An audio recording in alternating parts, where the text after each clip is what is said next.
In the twilight of the 11th century, Europe trembled under the weight of destiny and divine promise. The air was thick with fervor, as whispers of a sacred call to arms spread like wildfire, igniting the hearts of knights and peasants alike. Across rugged lands and turbulent seas, the promise of eternal glory beckoned those brave enough to challenge fate, a call that would soon embroil them in a conflict known to history as the Crusades. Sir Baldwin of Ely, a weathered knight with eyes as deep and troubled as the stormy Atlantic, had long wrestled with inner demons. Born of noble blood, yet tempered by loss, he carried the scars of past battles both on his body and within his soul. When the call to reclaim the Holy Land reached his distant village, it stirred something dormant inside him. The promise was twofold: redemption for his personal sins and the chance to restore honor to his fractured world. With a heavy heart and a steadfast resolve, he swore an oath upon a battered reliquary, a symbol of faith and an emblem of the unity between heaven and earth. The journey northward was one of both physical hardship and spiritual awakening. Baldwin joined a motley host of crusaders, fierce warriors hardened by previous skirmishes, zealous clerics whose prayers could rouse the dead, and enigmatic figures shrouded in mystery. Among them was an elderly scholar named Brother Anselm, whose cryptic prophecies hinted at both triumph and sorrow. In whispered tones by flickering campfires, Anselm spoke of ancient curses and celestial designs, urging the knights to look beyond the clashing of swords and to seek the truth hidden in every heart. Their passage was fraught with peril. They crossed vast, arid deserts where the sun scorched the earth and mirages danced on the horizon. They navigated dense, foreboding forests where every rustle of leaves whispered secrets of forgotten battles. In each step, the soldiers were reminded that their mission was more than a mere conquest. It was a pilgrimage of the soul. The landscape itself seemed imbued with the echoes of those who had walked before them, leaving behind traces of both valor and regret. At the heart of the conflict lay Jerusalem, a city as ancient as time, where minarets and spires reached for the heavens in silent testimony to millennia of faith. Here the Crusaders clashed with an equally determined force, led by the enigmatic Emir Malik al-Rashid, a leader whose reputation for both chivalry and ruthlessness had earned him the reluctant respect of friend and foe alike. Malik, draped in garments that shimmered like desert sands, was as much a product of his time as Baldwin. He fought not solely for dominion over a sacred city, but to protect his people's way of life, to preserve a legacy steeped in tradition and honor. Exact repeat of Mafek 31, the ensuing battles were a maelstrom of chaos and carnage.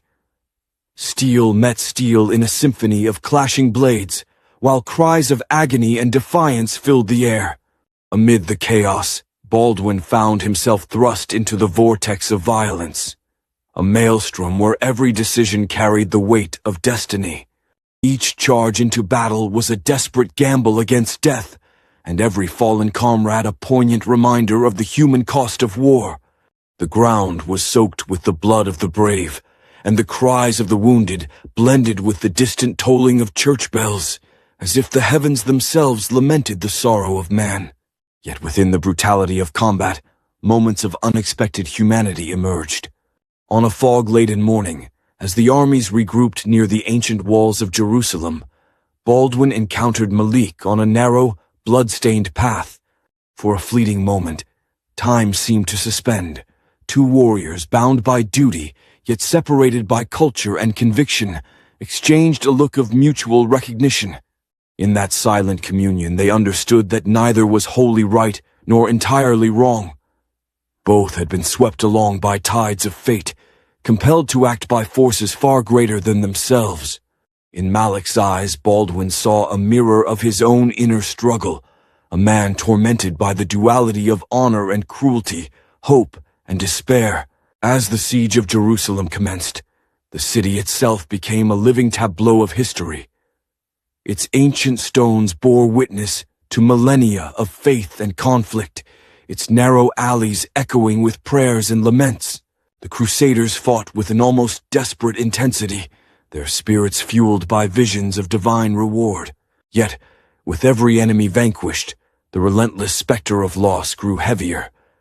The carnage revealed an unsettling truth, that the true enemy was not merely the opposing force, but the insatiable hunger for power and revenge that had been woven into the very fabric of the human soul.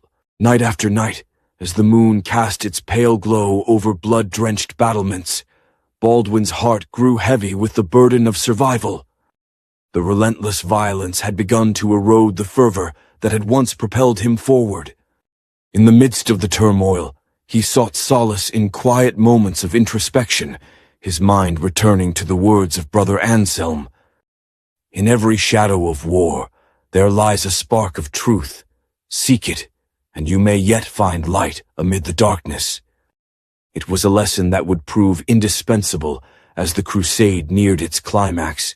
In a decisive confrontation that would be etched in the annals of history, the combined forces of the Crusaders and Malik's defenders met on the outskirts of Jerusalem in a battle of epic proportions. The air was charged with an almost supernatural energy, a convergence of fate and fervor that transcended mortal understanding. Swords clashed in relentless rhythm, and the ground trembled beneath the relentless march of armies. Amidst the storm of steel and blood, Baldwin found himself at a crossroads, to continue blindly on the path of destruction or to seek an alternative, a way to reconcile the seemingly irreconcilable differences between faith and reason, violence and compassion. In that fateful moment, as the roar of battle swelled around him, Baldwin made a choice that would redefine the very nature of his quest. With a cry that resonated with both defiance and sorrow, he stepped forward, not to further the cycle of retribution, but to extend a hand in parley.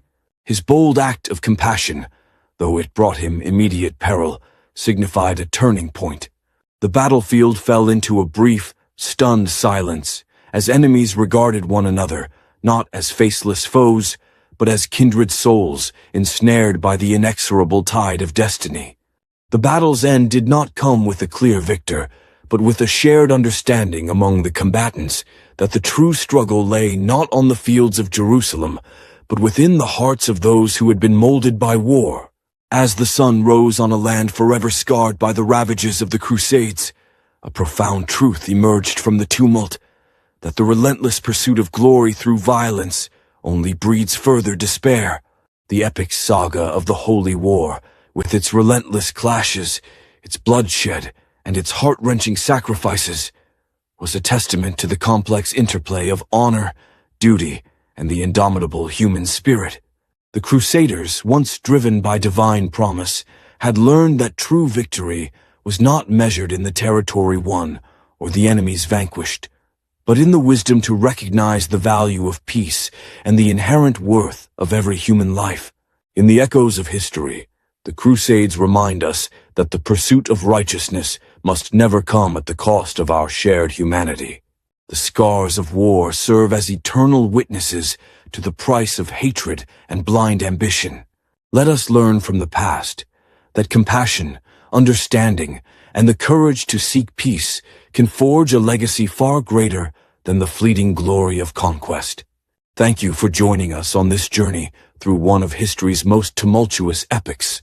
If you found this epic exploration both inspiring and thought-provoking, please remember to subscribe to our channel and hit the like button.